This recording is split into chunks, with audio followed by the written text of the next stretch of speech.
I'm Kate Czaplinski with your latest local news, including Governor Daniel Malloy's plans for electronic tolls in Connecticut. Frank Granito has your forecast and later on a Nutmeg Sports update, and Donald Lang will join us later to take a look back on this day in history. But first, Shelton police arrested 3 juveniles and one 18-year-old for allegedly stealing a vehicle and then leading police and squad cars and state police, rather, on a chase through Derby and onto Route 8. Now, this happened on Sunday when the Shelton police attempted to stop a motor vehicle on Howe Avenue for a minor traffic incident. Well, when the pursuing officer ran the vehicle's license plate, it came back as being stolen. That vehicle then drove into Derby and entered onto Route 8 southbound. Officers followed the vehicle from a safe distance as it entered onto Route 8 southbound. The vehicle was said to have traveled southbound to the area of exit 11, where the vehicle then turned around and began to travel northbound on Route 8. That pursuit was then terminated. Well, Connecticut State Police responded to the area to assist Shelton police, where the vehicle was pulled off of the highway in the area of exit 13 northbound.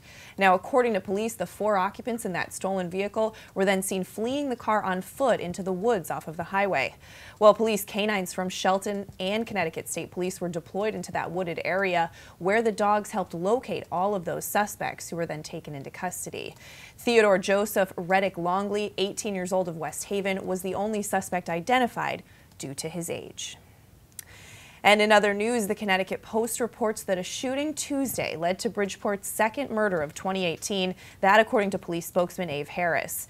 Now, around 5:40 p.m., an officer called in about 8 shots being fired in the area of Palisade Avenue and Birdseye Street. Well, officers responded to the area and found a person shot on Price Street. A 19-year-old was shot possibly in the head, according to police. Medics were called to the scene as soon as officers discovered that victim. Police remained on scene for several hours investigating the homicide. Now, 21-year-old Jawan Green was shot on Newfield Avenue outside the snack shop back on January 16th. He was pronounced dead at Bridgeport Hospital, and he had just turned 21 days before his death. And 2 women wanted for identity theft in New Jersey allegedly purchased jewelry with stolen information at the Danbury Fair Mall. Connecticut State Police shared some surveillance photos of the suspects, first posted by New Jersey State Police, who say those suspects are wanted after they used the victim's information in the form of a fake ID to open a credit card. Now, those suspects purchased jewelry at the Zales store in the Galleria Crystal Run Mall in Wallkill, New York, and a similar incident occurred at a Macy's store in the Danbury Fair Mall. Now, they're asking anyone with information who thinks they may know the identity of either suspect to contact New Jersey State Police at 609-861-5698. And tragic news about a Connecticut native reported missing earlier this week. 21-year-old Christian Denninger of Bethel, who is also a Keene State College senior, has been found dead in the woods of New Hampshire. That according to Hearst Connecticut media. Now, New Hampshire State Police on Tuesday responded to a call about an abandoned vehicle in Sullivan, New Hampshire. Police said that vehicle was Denninger's 2010 Toyota Tacoma. The police said that upon locating the vehicle, it was determined it was the same one belonging to that missing subject out of Keene since January 28th. There was no one in or around the vehicle. However, troopers did find a set of footprints in the snow that led them into the woods. Authorities then found Denninger's body in the woods a short distance from that truck. They say there's no evidence that foul play was involved and there's no safety risk to the general public. That case remains under investigation. Denninger was a 2014 graduate of Bethel High School. And Trumbull police arrested 2 men on narcotics charges at the Westfield Trumbull Mall Friday afternoon after officers allegedly observed them making a drug transaction near the food court. Now, police recovered 9 grams of crack cocaine and a quantity of cash that was used for that purchase. Plainclothes officers who were working at the mall around 3:15 in the afternoon on an unrelated investigation saw the 2 men engage in the exchange and alerted uniformed officers, who then located and detained both men as they exited the mall. Well, as the officers approached, one of those suspects, later identified as 57-year-old Kevin Gordon of Newtown, discarded a small bag into a planter. That bag was immediately seized and found to contain crack cocaine. Officers recovered a bundle of cash from the other suspect, 21-year-old Dante Archibald of Bridgeport, and that was determined to be proceeds from that drug sale. Well, Gordon, the buyer, was charged with narcotics possession and was held on a $1,000 bond. The seller, Archibald, was charged with narcotics possession and sale of narcotics. He was also found to have 2 active arrest warrants for failure to appear in court in both Bridgeport and Norwalk.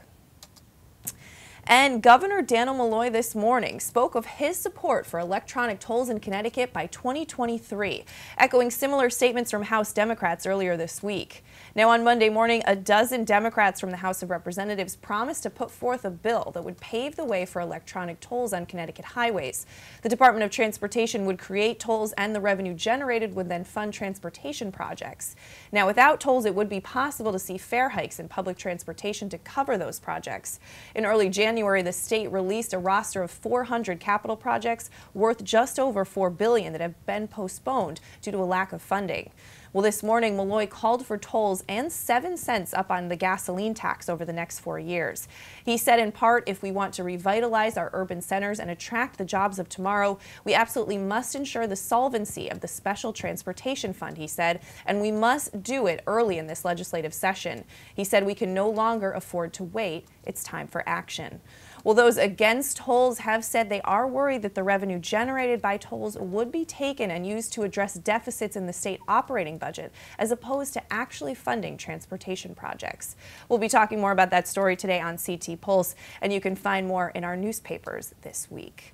But all right, let's take a turn now. Throw it over to Frank Granito for a look at your forecast. Frank. All right, thank you, Kate. A little cool out there today. Temperatures right around 30 degrees, not getting much warmer than that. We'll see a mix of sun and clouds through the afternoon, and then some increasing cloud cover later on overnight, with temperatures falling down into the low 20s. A little mild out tomorrow. We could see temperatures in the mid-40s range, cloudy throughout the day, and later on in the afternoon, we could see some patches of rain moving through the county. Cloudy overnight, and after that evening rain, we might see a little bit of snow and rain mixture overnight and carrying into Friday morning with temperatures right around 25 degrees.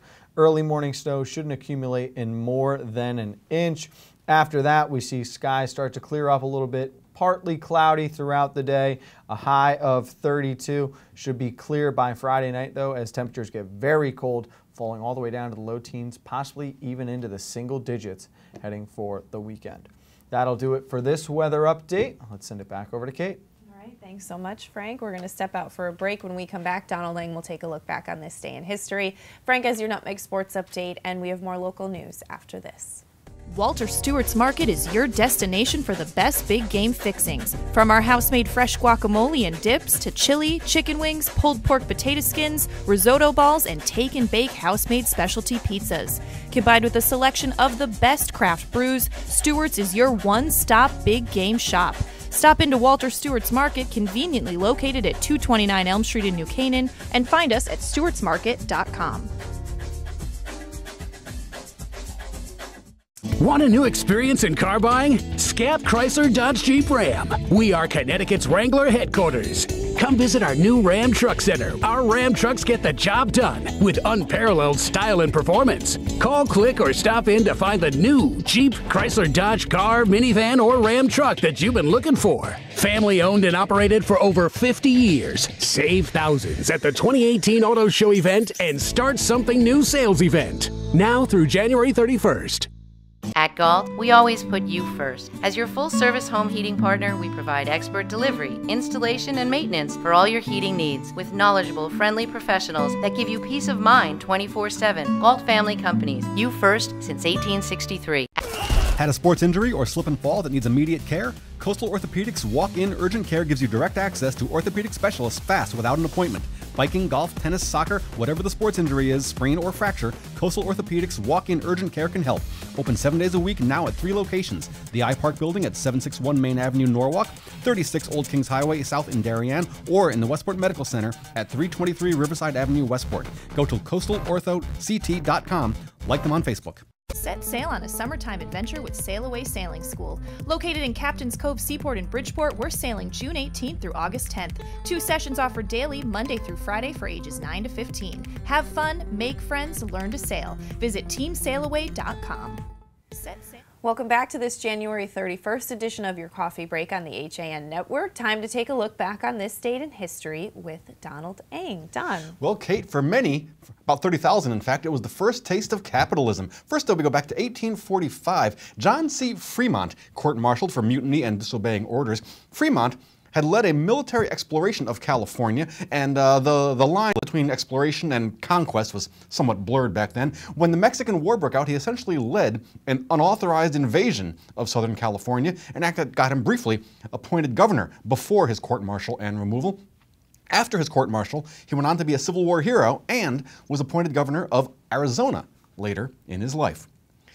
Speaking of mutinies or disobeying orders, 1945 now, Private Eddie Slovik executed for desertion. Now, he had frozen in fear during an artillery barrage, and his company commander had essentially kicked him out of the unit. When he was reassigned to another rifle company, he walked into a rear area kitchen and presented the cook with a note listing his name and stating his willingness to serve in a non-combat capacity.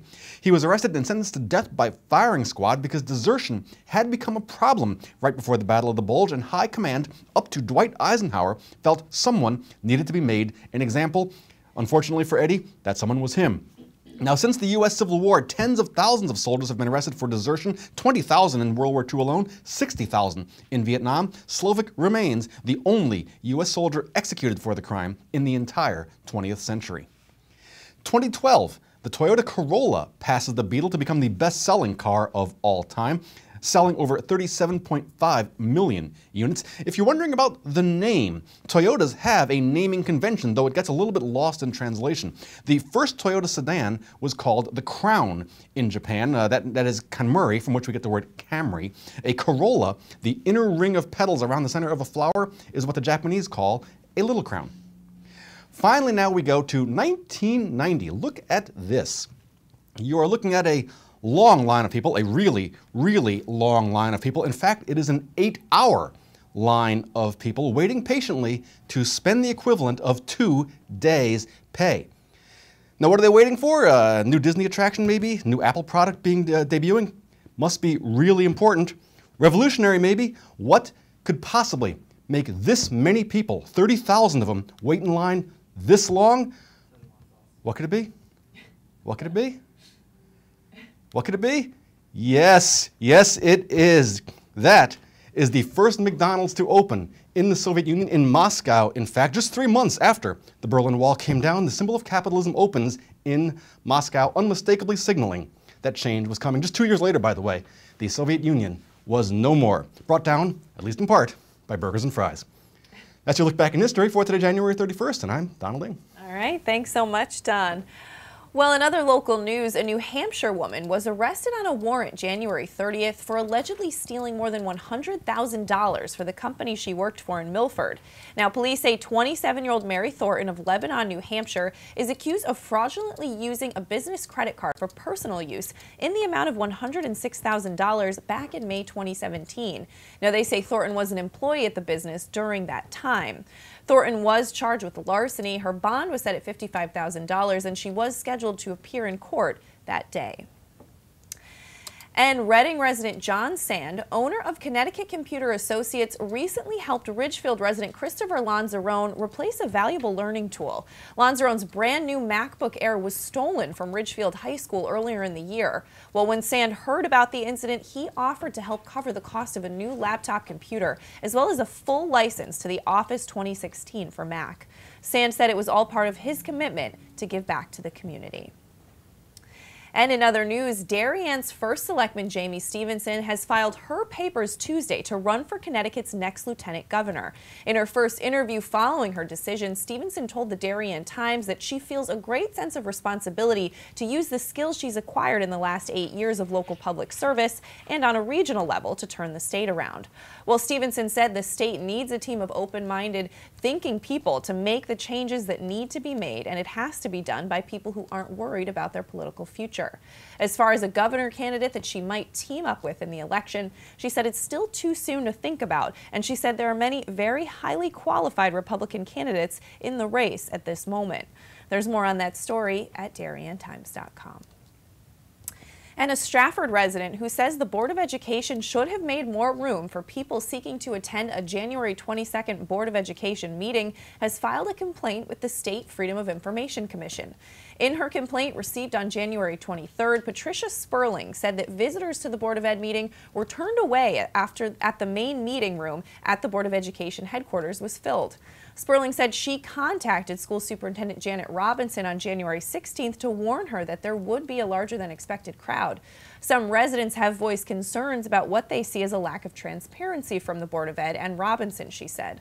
Well, in her complaint letter, she said in part the meeting room was completely packed and parents overflowed to the hall to the point that the fire department put up a sign that closed out the meeting to any others wanting to attend. She said additionally, the public was told during the public forum that they would be shut down if any comments were directed directly at the administration. She called that censorship at its finest. Sperling said people being turned away from the meeting by the at capacity sign constitutes a Freedom of Information violation. But there's more on that story at StratfordStar.com. And a great accomplishment for a Ridgefield resident, Julia Babcock, a 7th grade student at St. Mary's School in Ridgefield, has been invited to perform at Carnegie Hall's Well Recital Hall on February 18th.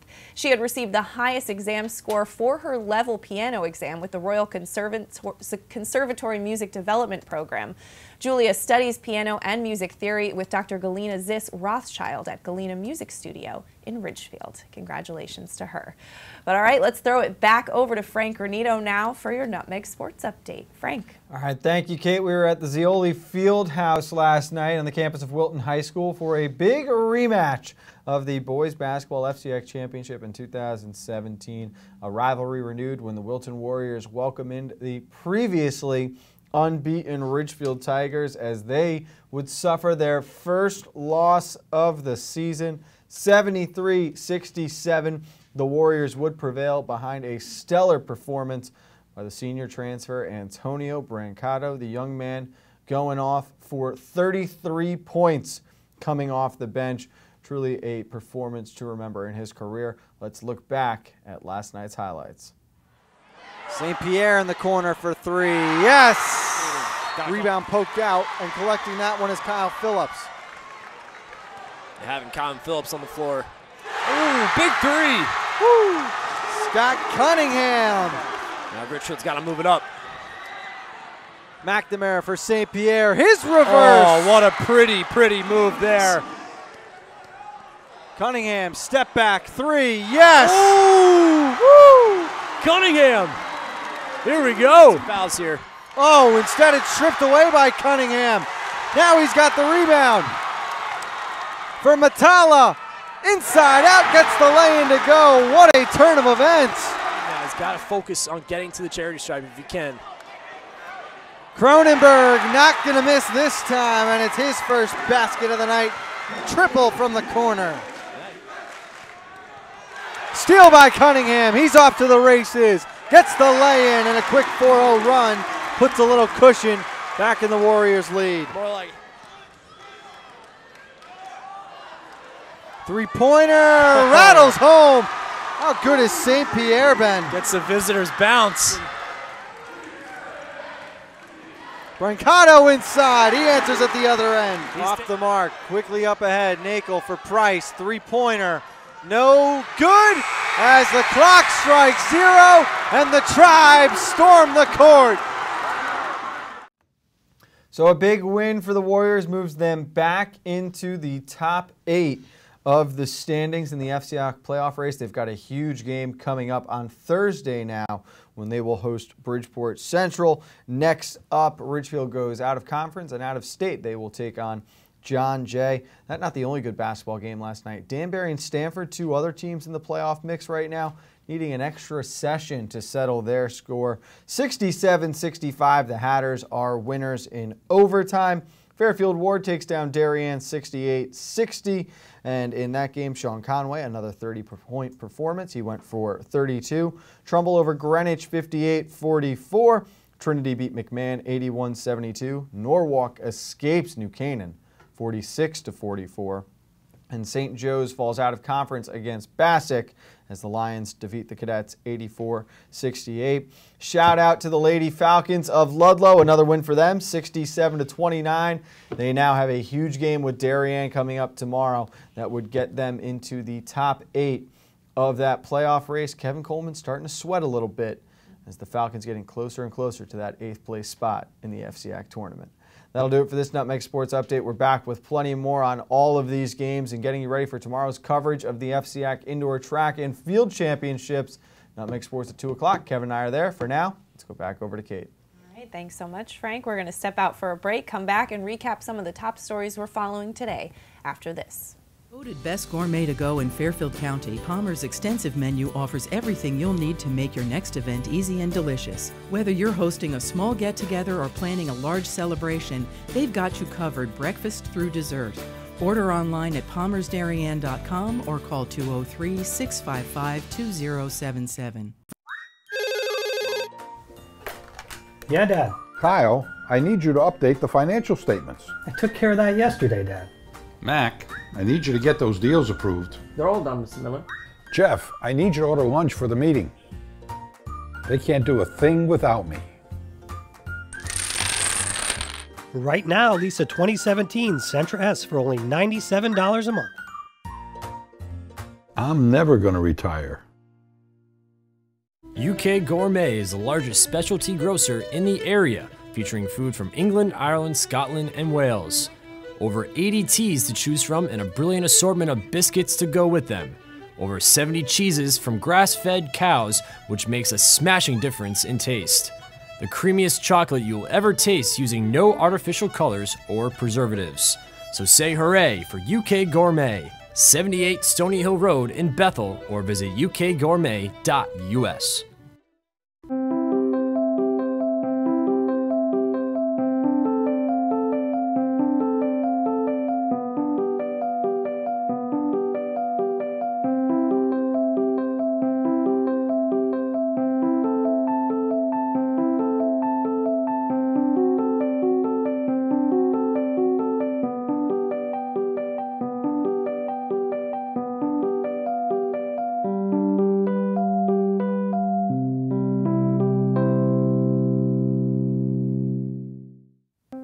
Welcome back to this Wednesday edition of your Coffee Break on the HAN Network. I'm Kate Czaplinski, recapping some of the top stories we're following today.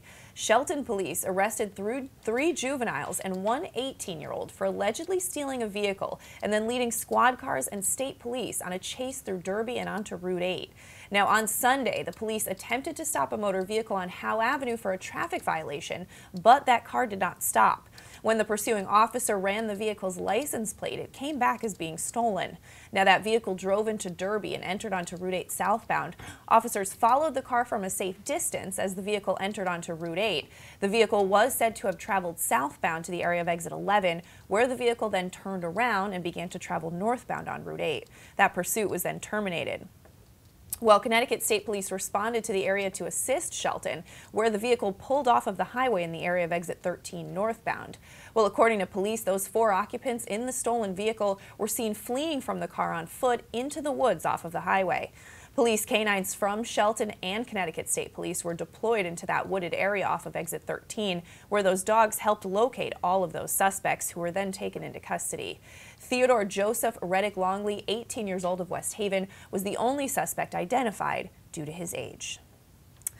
And the Connecticut Post reports that a shooting Tuesday led to Bridgeport's second murder of 2018, according to police spokesman Ave Harris. Now, around 5:40 p.m., an officer called in about 8 shots being fired in the area of Palisade Avenue and Birdseye Street. Officers responded to the area and found a person shot on Price Street. According to police, a 19-year-old was shot, possibly in the head. Medics were called to the scene as soon as officers discovered that victim. Police remained on scene for several hours investigating that homicide. Now, the year's first homicide, 21-year-old Jawan Green, was shot on Newfield Avenue outside the snack shop back on January 16th. He was pronounced dead at Bridgeport Hospital. He had just turned 21 days before his death. And 2 women wanted for identity theft in New Jersey allegedly purchased jewelry with stolen information at the Danbury Fair Mall. Connecticut State Police shared surveillance photos of those suspects, first posted by New Jersey State Police, who say those suspects are wanted after they used the victim's information in the form of a fake ID to open a credit card.